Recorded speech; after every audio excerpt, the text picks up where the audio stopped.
یا نبی سلام علیکہ، یا رسول سلام علیکہ، یا حبیب سلام علیکہ،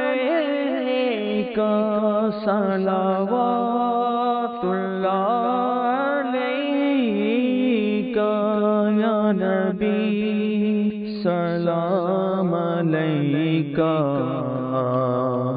ان قریب ماہ رمضان ہم سے رخصت ہو جائے گا۔ الوداع الوداع، ماہ رمضان کی ہر طرف آوازیں آ رہی ہیں۔ اللہ تبارک و تعالی نے رمضان المبارک امت مسلمہ کو کیوں عطا کیا؟ اللہ پاک قرآن پاک میں ارشاد فرماتا ہے، یا ایھا الذین آمنوا کتب علیکم الصیام کما کتب علی الذین من قبلکم لعلکم تتقون۔ اس میں ارشاد فرمایا کہ اے مومنوں، تم پر روزے فرض کیے گئے جیسا کہ تم سے پہلے امتوں پر فرض کیے گئے۔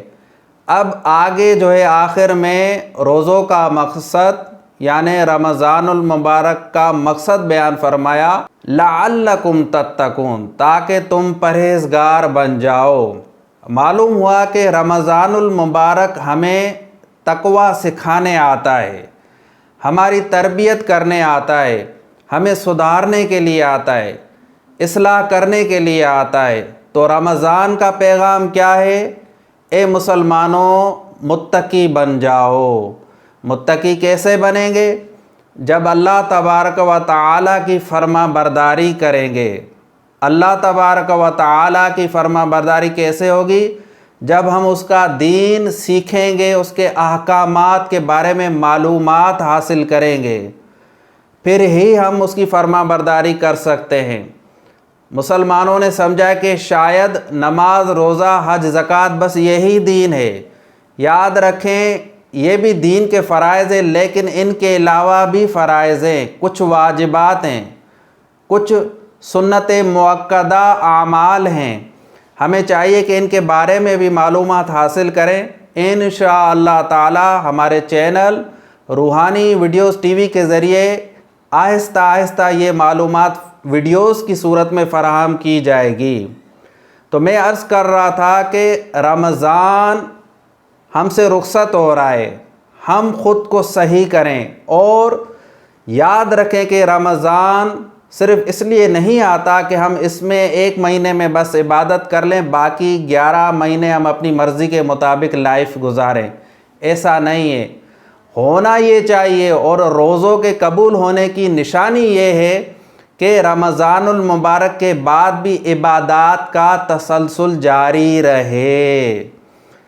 جس کے روزے قبول ہو گئے اس کی نشانی یہ ہے کہ وہ رمضان کے بعد بھی نماز پنجگانہ کی پابندی کرے گا، گناہوں سے بچنے کی کوشش کرے گا، نیک اعمال کی جستجو کرے گا، طلب کرے گا اور نیک اعمال کرنے کی بھرپور کوشش میں لگا رہے گا۔ یہی جو ہے روزوں کے قبول ہونے کی نشانی ہے۔ اللہ تبارک و تعالی نے ہمیں عبادت کرنے کا حکم دیا ہے، اور عبادت فقط ایک مہینے کے لیے نہیں ہونی چاہیے۔ مومن کے لیے پورا سال عبادت ہے، ہر رات عبادت کی ہے۔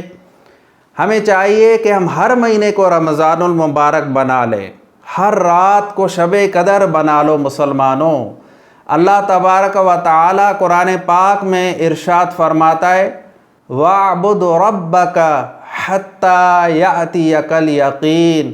اس میں اللہ تعالیٰ نے اپنے محبوب صلی اللہ علیہ وآلہ وسلم کو حکم فرمایا کہ اے محبوب صلی اللہ علیہ وآلہ وسلم، مرتے دم تک اللہ تعالیٰ کی عبادت کرتے رہو۔ غور فرمائیے آیت مبارکہ پر، فرمایا جا رہا ہے اللہ کے حبیب صلی اللہ علیہ وسلم کو کہ آپ مرتے دم تک عبادت کریں۔ جب نبی عبادت سے بے نیاز نہیں تو ہم کیا چیز ہیں؟ لہٰذا ہمیں چاہیے کہ ہم بھی مرتے دم تک عبادات کی عادت بنائیں، اور یہ کوئی مشکل کام نہیں ہے۔